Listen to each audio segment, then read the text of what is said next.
The shutdown is about to hit millions of people who depend on government programs to feed their families, pay for health insurance, and send their kids to preschool. Today, a federal judge got involved, ordering the Trump administration to keep money flowing to the food assistance program formerly known as food stamps and now called SNAP. Nicole Killian is at the White House. An extraordinary admission from the Agriculture Secretary when we asked her what her message was to the millions of Americans who could lose their SNAP benefits soon.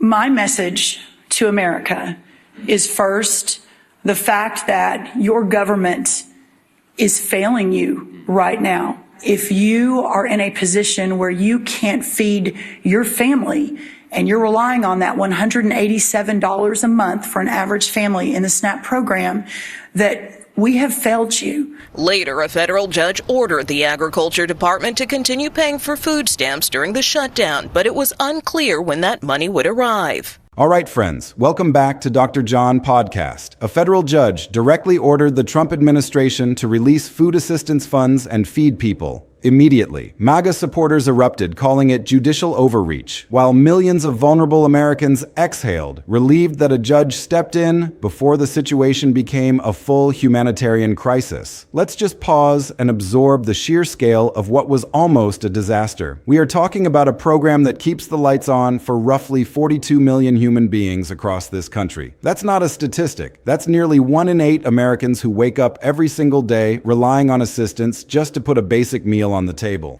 Roughly 1 in 8 Americans rely on SNAP. More than half of recipients are children and the elderly. Other social safety net programs could also see funding lapses like WIC and Head Start. This center outside of Madison, Wisconsin, celebrated Halloween early before closing its doors today due to the government shutdown. We're talking about parents trying to figure out how to pack a school lunch, elderly folks on fixed incomes who have to choose between medication and groceries, and working class families grinding it out but still falling short at the end of the month. Now imagine the government in the middle of a chaotic, self-inflicted shutdown, just pulling the plug. Imagine the cold, hard notification that the card you used to buy milk and bread is now useless. That's the cliff we were staring over. And just when it looked like the administration was ready to let gravity do its worst, the judicial branch slammed on the brakes. The MAGA sphere went into absolute orbit. And honestly, that reaction is just as fascinating as the ruling itself. They're calling it a hijacking of democracy. 38 days into the government shutdown, this morning a federal judge accusing the White House of withholding federal food assistance for political reasons and ordering the administration to fully distribute SNAP benefits by today. Judge John McConnell saying, quote, "People have gone without for too long. Not making payments to them for even another day is simply unacceptable." Vice President J.D. Vance arguing it's not up to the courts to decide. In the midst of a shutdown, we can't have a federal court telling the president how he has to triage the situation. Just days ago, the administration had agreed to tap into more than $4.5 billion in emergency funding to partially fund SNAP, which 42 million Americans rely on. The White House insisted those payments would still go out. Even after the president posted on social media, SNAP benefits will be given only when the radical left Democrats open up government. The judge pointing to the president's own words, accusing the administration of defying the court's order and causing irreparable harm, saying, quote, "The evidence shows that people will go hungry, food pantries will be overburdened, and needless suffering will occur." But the immediate reality on the ground is that starvation was stopped by a gavel. Now, the meat of this crisis goes way deeper than just a budget line item. This is a street fight for the soul of the constitutional order. Donald Trump himself jumped onto Truth Social to try and frame the chaos, posting that if the court gives him proper legal direction, he'll honor the funding, likening it to paying the military or law enforcement. And on the surface, for a casual observer, that sounds almost reasonable. It sounds like a president willing to follow the law. But dig a little deeper, and you realize the terrifying subtext hidden in those words. President Trump is posting, and again, I've read this a few times. I can't really make sense of it. It sort of circles in on itself a few times. Our government lawyers do not think we have the legal authority to pay SNAP with certain monies we have available. Now courts have issued conflicting opinions on what we can and can't do. I've instructed our lawyers to ask the court to clarify how we can legally fund SNAP as soon as possible. Even if we get immediate guidance, it will unfortunately be delayed while states get the money out, yada, yada. It will be my honor to provide the funding, just like I did the military and law enforcement pay. But again, they're getting very minutely legalistic all of a sudden. Can you make any sense of that? Yeah, I think the president should let the federal judges interpret the law. That's kind of what we do in this country. That's what our Constitution does. And the federal judges have been very clear. There was just no legal basis for what the president has done.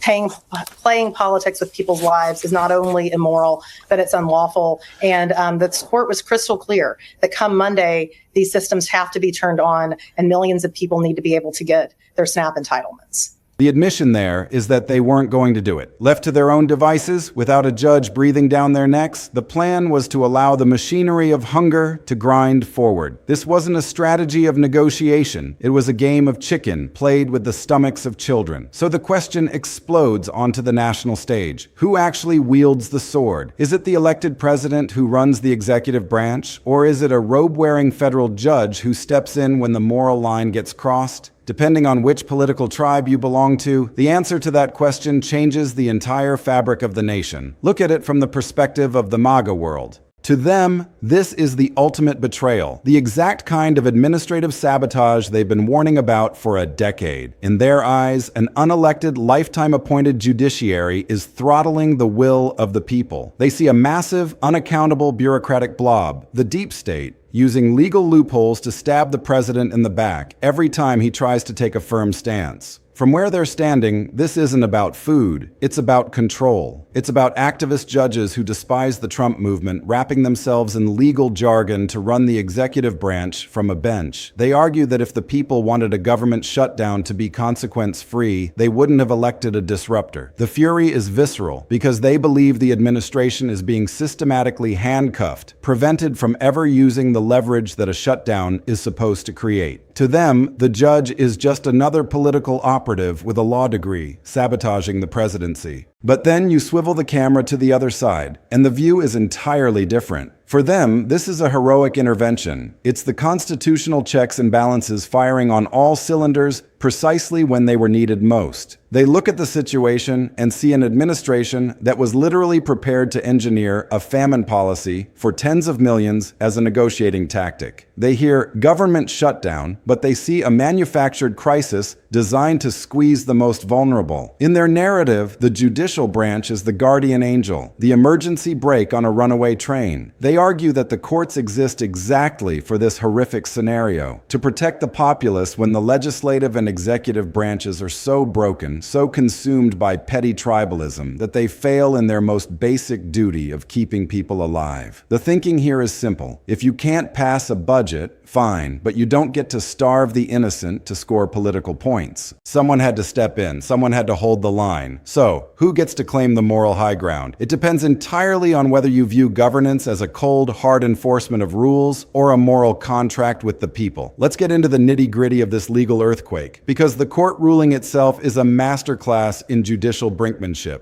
Two federal judges operating almost simultaneously, one in Boston and one in Rhode Island, dropped a synchronized legal hammer on the executive branch. The Trump administration had drawn a red line, telling state agencies that the flow of cash was stopping dead, that the coffers were closed due to the lapse in funding. The date was set. The approaching deadline was a fiscal cliff, where 42 million Americans would wake up to empty balances. But these judges saw a different legal reality. They didn't buy the administration's argument that a shutdown justifies a complete cessation of protection. Instead, they identified a massive dormant pile of cash sitting within the USDA, an emergency reserve stockpile worth close to $6 billion. The ruling was surgically precise. The administration is legally mandated to tap into that reservoir. The shutdown doesn't erase the program's existence. It just halts the standard funding pipe. When a crisis intersects with an existing emergency fund, the choice to not spend that money becomes an illegal act. That's the legal magic trick here. They compelled the executive branch to spend money they didn't want to spend, using a legal justification that the administration themselves had likely never anticipated being used against them. It's a fascinating reversal of fortune that has constitutional scholars scratching their heads and the MAGA faithful screaming about theft. What makes this so explosively complex is the nature of the SNAP program itself. It's a giant, a financial artery that pumps between $8 and $9 billion through the American economy every single month. It's not an exaggeration to say that pulling this plug would cause a seismic economic disruption, not just a humanitarian one. The administration's initial posture was brutally simple. A shutdown is a shutdown. No budget means no authorization. It's a hardline, literalist reading of the law that basically says, if Congress is too dysfunctional to do its job, the pain of that failure should be felt universally. From a purely rigid black and white legal standpoint, you can trace the cold logic. The executive branch isn't permitted to spend money that hasn't been appropriated. But the judges essentially poked a hole in that logic by pointing out that emergency money has already been appropriated. It's sitting right there. The shutdown handcuffs don't apply to a fund designed specifically for emergency crises. This is where the human reality collides head-on with legal abstraction. We aren't just talking about spreadsheet numbers. We're talking about the visceral reality of a mother opening a refrigerator that's empty, a senior citizen counting change to cover a meal that won't come. The judges looked at that human catastrophe and declared that the executive branch's narrow, literalist reading of the law was incomplete. When you have the money and you have the authority, allowing the damage to occur is a choice, not a constraint. Judge John McConnell articulated this with a clarity that sliced through the political noise. He made it clear that the cessation of government operations does not grant the administration a license to abandon its foundational promises to the people. The program is a mandate, not a suggestion that can be ignored whenever the political weather gets rough. And think about the constitutional tremor this creates. For decades, the power of the purse has been the most potent weapon in Washington. The threat of a shutdown is the nuclear option. It works because it hurts. It creates panic, interrupts lives, and forces the other side to the table out of sheer terror. But now, the judicial branch has just stolen the launch codes. They've effectively disarmed one of the most powerful tools of political leverage by saying, yes, you can shut down the parks and the museums, but you cannot starve the people to achieve a political end. That changes the math of every single budget fight from this day forward. The MAGA world is reacting not just to this specific ruling, but to the terrifying reality that their most traumatic weapon of mass disruption might be permanently jammed. The online reaction has been a Category 5 storm. Over on the right, the rhetoric has become apocalyptic. Judicial tyranny is the catchphrase of the day.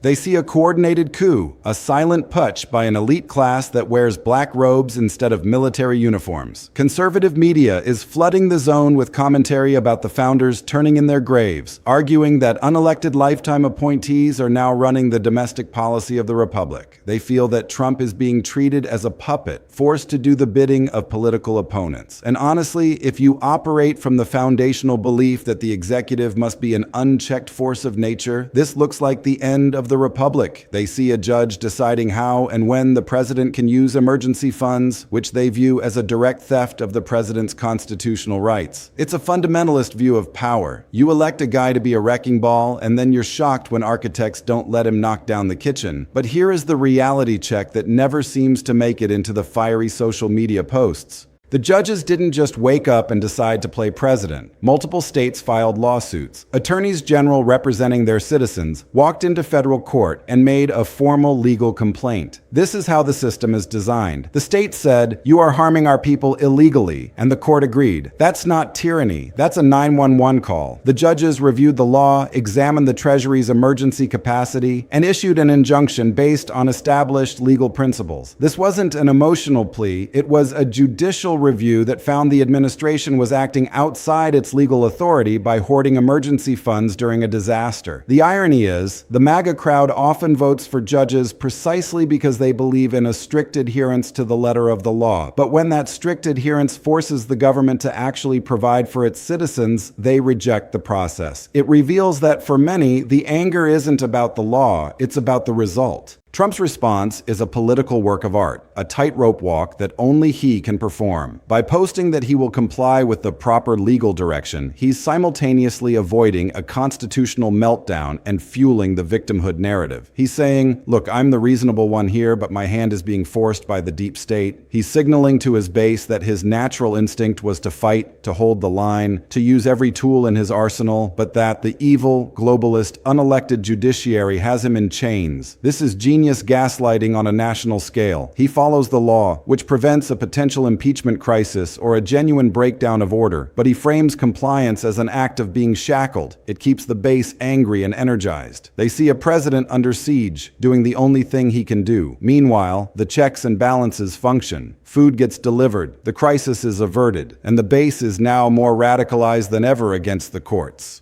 It's a perfect victory for him. He gets the practical outcome of avoiding a humanitarian crisis without taking any political responsibility for it, shifting all the credit to the judge and all the blame to the system. For the Democrats, this is a gift from the political gods, and they are already cashing the check. The optics are absolutely devastating for an administration that constantly battles accusations of a lack of empathy. The campaign ads are probably already in the editing bay. Somber piano music, slow-motion footage of a family looking into an empty pantry, a child's disappointed face at the dinner table, and the damning voiceover. He was ready to let them go hungry. A judge had to stop him. Pollsters know that food for the poor is a baseline moral issue that transcends party lines in the suburbs. This narrative that the president needs a court order to show common decency is the kind of branding disaster that loses elections. Even though the legal details are complex, the moral simplicity is razor sharp. The story becomes about a president who needed to be forced to feed children. That's hard to run away from. It paints a picture of a government that isn't just fiscally conservative, but cruelly indifferent. And for swing voters who are exhausted by the constant chaos, the idea that judges are the only adults in the room is a powerful, seductive message. But we have to zoom out further, because the mechanics of this drama obscure a deeper sickness. The shutdown was a failure of the entire legislative branch. Congress, a body composed of both raging Republicans and cautious Democrats, could not pass a budget. They couldn't do the most fundamental part of their job description. They abdicated their responsibility, allowing the entire machine to lurch toward a stall. And who pays the price for that cowardice? Not the senators enjoying their catered lunches in the cloakrooms. Not the representatives who don't miss a paycheck. The price is paid by the single mother working a double shift and relying on SNAP to make up the difference. The price is paid by the disabled veteran who can't walk to the grocery store anyway. The dysfunction in Washington has become a downward spiral where the most vulnerable are transformed into bargaining chips. Programs that actually function, that have bipartisan origins and proven records of reducing poverty, become hostage situations. The people who rely on these benefits don't care about the philosophical clash between John Locke and Alexander Hamilton. They care about getting a gallon of milk. But their survival was being used as a pressure point in a larger game of political chess that they never asked to play. This is where the court ruling becomes more than just a one-off newsflash. It becomes a monument in the legal landscape. This precedent is a blueprint for future warfare. If a judge can compel the use of emergency funds to fill the hole left by a shutdown for SNAP, what stops them from doing it for the power grid? What about Medicaid reimbursements? What about housing assistance? The legal logic deployed here is a sticky web that could trap the executive branch in 1,000 different ways. Lawyers from both the red and blue corners of the map are currently reading the transcripts with a fine-tooth comb, building strategies for how to replicate or dismantle this mechanism. This ruling weaponizes a proactive judiciary against a stalemated government. For decades, conservatives have feared government by judiciary. This might be the exact moment that fear crystallizes into reality, but in a way that protects a progressive spending agenda. It's a seismic shift in the tectonic plates of power. We are witnessing the creation of a safety valve that didn't exist before. A legal theory that says the government's failure to budget does not excuse the government's failure to protect. The exhaustion in the country is palpable. People are dizzy. The news cycles spin faster than a centrifuge, and the intensity burns out even the most fervent political junkies. For the average person, turning on the news and seeing that food stamps might be cut during the holidays isn't a policy debate. It's just a reason to feel disgust for everyone involved. This ruling momentarily eased that disgust for half the country while intensifying it for the other. That's the tragedy of the current political climate. Relief isn't universal, it's partisan. We have reached a point where the statement, "people won't starve," is a controversial political football rather than a shared national victory.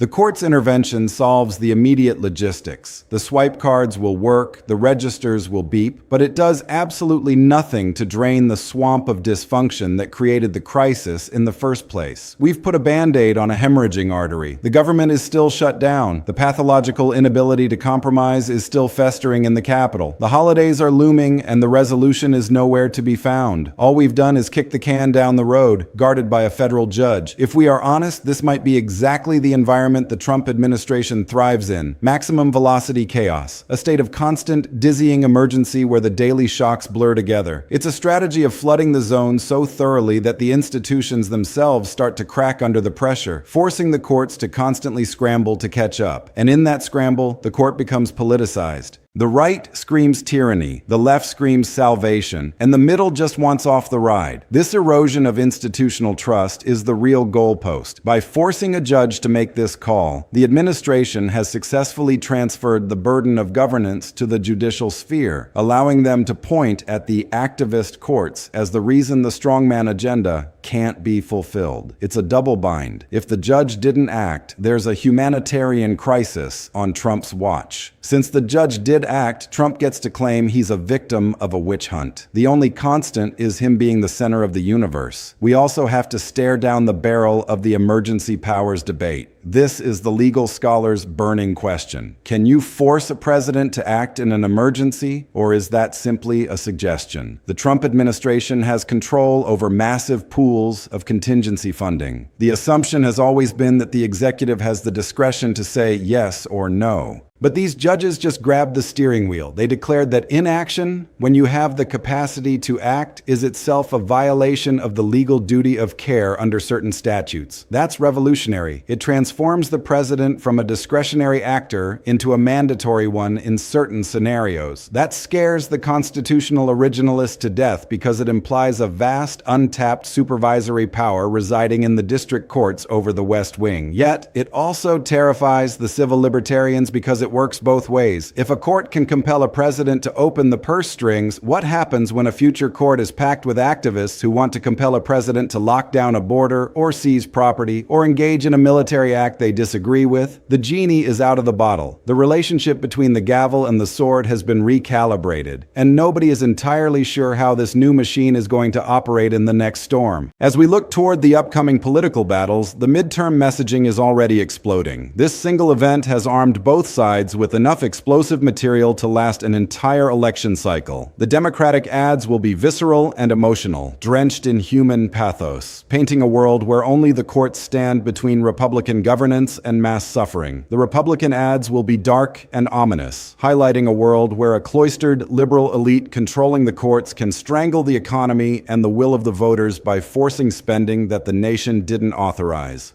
Both messages are incredibly effective because they tap into deep primal fears. The fear of an uncaring government that abandons the weak. The fear of an unelected tyranny that steals liberty. Both are true to their respective tribes. And because America has completely lost its ability to share a single objective reality, both of those conflicting truths will exist simultaneously, tearing the country further apart at the seams. In the end, the food benefits are safe. That is the tangible reality. The cards will have funds. The checkout lines will move. That's a good thing. We averted a manufactured catastrophe by a hair's breadth. But we shouldn't mistake the avoiding of a car crash for a smooth ride. The engine is still smoking. The frame is bent. The political culture is a wreck. We are careening from one court-ordered solution to the next because the elected branches have turned into a reality television show where the stakes are life and death. Everyone is exhausted. The voters are tired of the shouting, tired of the brinkmanship, tired of hearing about how the other half of the country is trying to destroy their way of life. The greatest danger in a society isn't anger, it's apathy. And there is a real risk that at some point, when the next shutdown hits and the next program is threatened, the public will be too burned out to even react. That dead space of exhausted silence is where the slide really begins. This story is a screaming alarm bell, a red flashing light on the dashboard of the American experiment, telling us that the emergency reserves are acting as a crutch for a broken legislature. We are functioning on backup power, and the main grid is offline. The drama is far from finished. This isn't just the story of a day or a week. It's the story of an era. The fuse is lit, the clock is ticking, and we're all waiting for the next explosion.